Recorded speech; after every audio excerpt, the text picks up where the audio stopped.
सब लोग उपस्थित बानी, घर परिवार के लोग, लेकिन आज हीरा बाबू नजर नहीं खनावा कि जब जब याद आवे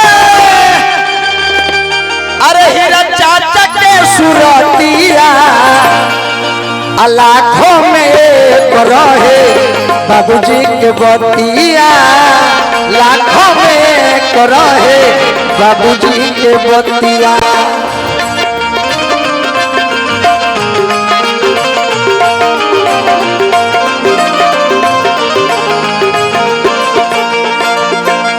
जब जब याद आवे बाबू के सुरतिया, जब जब याद आवे दादा के सुरतिया। प्रिंस बाबा आज दादाजी नहीं थन, बाग बगीचा फुलवारी लगा के गइल बाड़न, हरा भरा ई घर परिवार में कोनो चीज की कमी नहीं थी, लेकिन एक चीज की कमी रहुआ खाली कब आज तो रात को प्रोग्राम बा, रहुआ सवेर पर हित नाता गोतिया परिवार सब अपना अपना घरे चल जाए। आ जवना बाबूजी जवना सेज पर जवना पलंग पर जवना खटिया पर सुतत होई है वो जगह के रहुआ देखम तो बाबूजी के याद आ कि जब जब याद आवे अरे हीरा बाबू के सुरतिया लाखों में एक रहे बाबूजी के बतिया, लाखों में एक रहे बाबूजी के बतिया। होता छोड़ के जाएंगे क्या बात है अशोक भैया।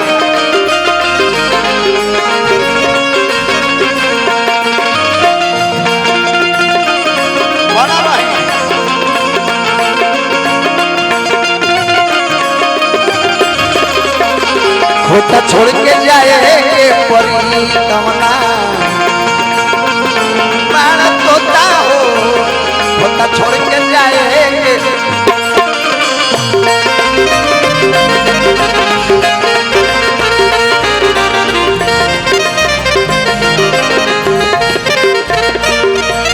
और बेटा दमाद रोवे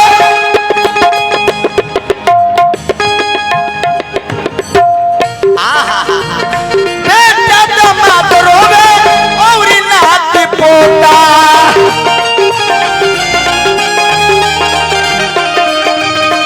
और चक्के में छोड़ गईले पिंजरा से तोता, और चक्के में छोड़ गईले पिंजरा से तोता।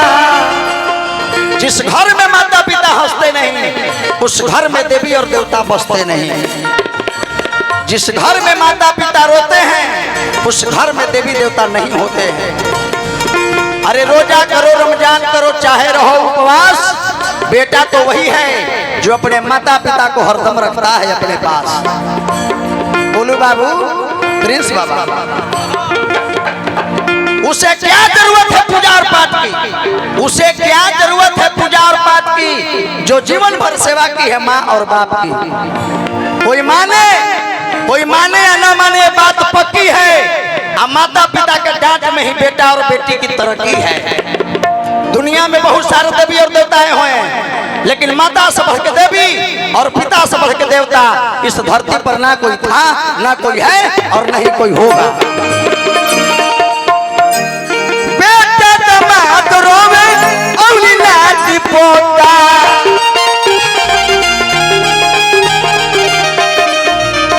और चक्के में छोड़ गईलन पिंजरा से तोता, और चक्के में छोड़ गईले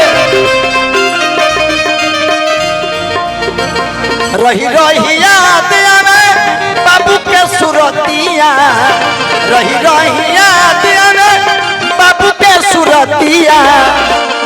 अदिति जी अपने बेटा और बेटी को माता अपने कमर पर रखती है, क्यों नहीं जानती? अपने माता पिता अपने बेटा को कमर पर गोद लेकर रखती है, क्यों? क्योंकि बेटा मैं जहां तक देख रहा हूं वहां तक तुम देखो, और पिता अपने बेटा बेटी को कान्हा पर क्यों रखते हैं? मैं जहां देख रहा हूं बेटा उससे ज्यादा तुम देखो। बेटौती यही है ना कि बाबूजी हमें दरोगा में नौकरी करो आ बेटा होम गार्ड के फॉर्म भरो ना। बेटा का मतलब यही है कि बाबूजी दरोगा हमें तो बेटा का पढ़ लिख के एसपी होके के चाहिए, एकरा प्रमोशन कहल जाला। आ प्रमोशन के मतलब ये ना हो कि बाबूजी एक बोतल खींचता रहे तो बेटा 10 बोतल खींच लेगा, इहो प्रमोशन बा। लेकिन प्रमोशन में डिमोशन बा।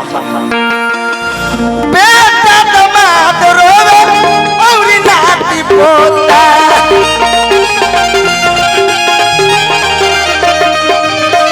और चक्कर में छोड़ गइले पिंजरा से तोता।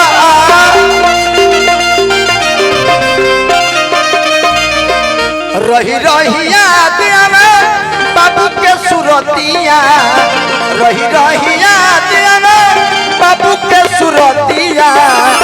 लाखों में एक रहे बाबूजी के मोतिया, लाखों में एक रहे बाबूजी के मोतिया।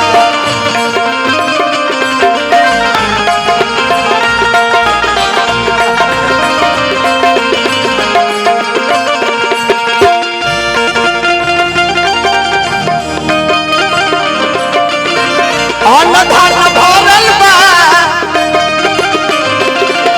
बोल रही मनोज भैया।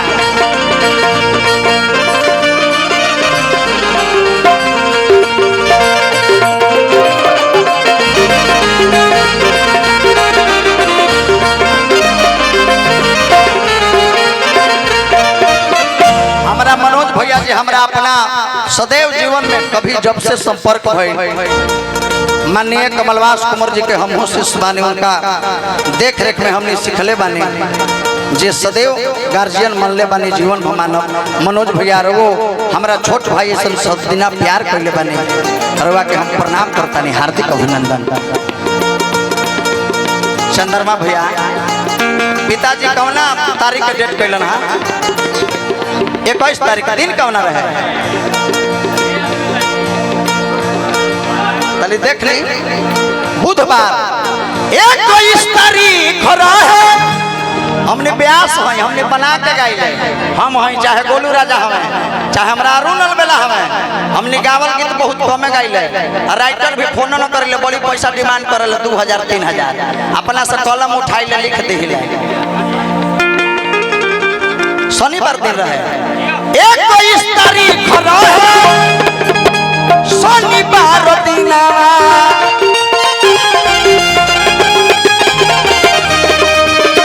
21 तारीख रहे शनिवार दिन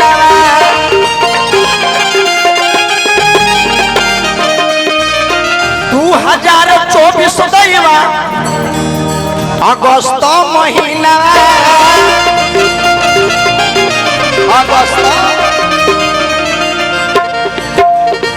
आज जवना लोक में गइल बानी चंद्रमा जी के पिताजी वो लोग सब दोबारा नहीं है, एक दिन सबके जाए के बाद। हीरो घमंड में मत रहे कि हम टाटा बिरला बानी अनिल अंबानी बानी, सबके जाए के गुडू गोलू कहतरे पूछा जगबतिया, गुडू गोलू कहतरे पूछा जगबतिया। चौगुन ले छपरा जिला माटी के चीज चौगुन बजवाई छपरा जिला में 2 गुण चौगुन आरा बक्सर बलिया छपरा सिवान गोपालगंज गीत संगीत के नैहर है। अब हमने बोरियरी मगध में गोलू भाई उन्हें जाए तो फैल ही गए तोरे नमवा लिखली औकात के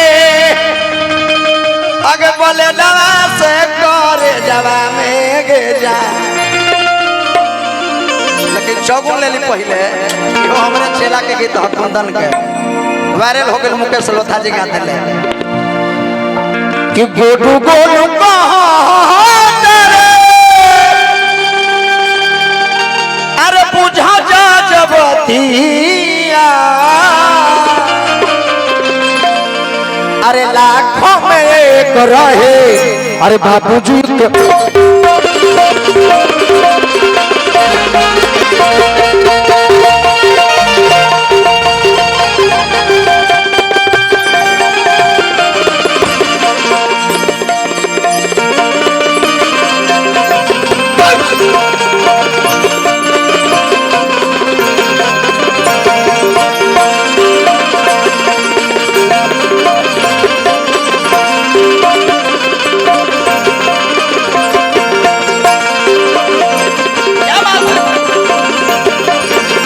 जब जब याद आवे बाबू के सुरतिया, जब जब याद आवे बाबू के सुरतिया, लाखों में एक रहे बाबूजी के पतिया, लाखों में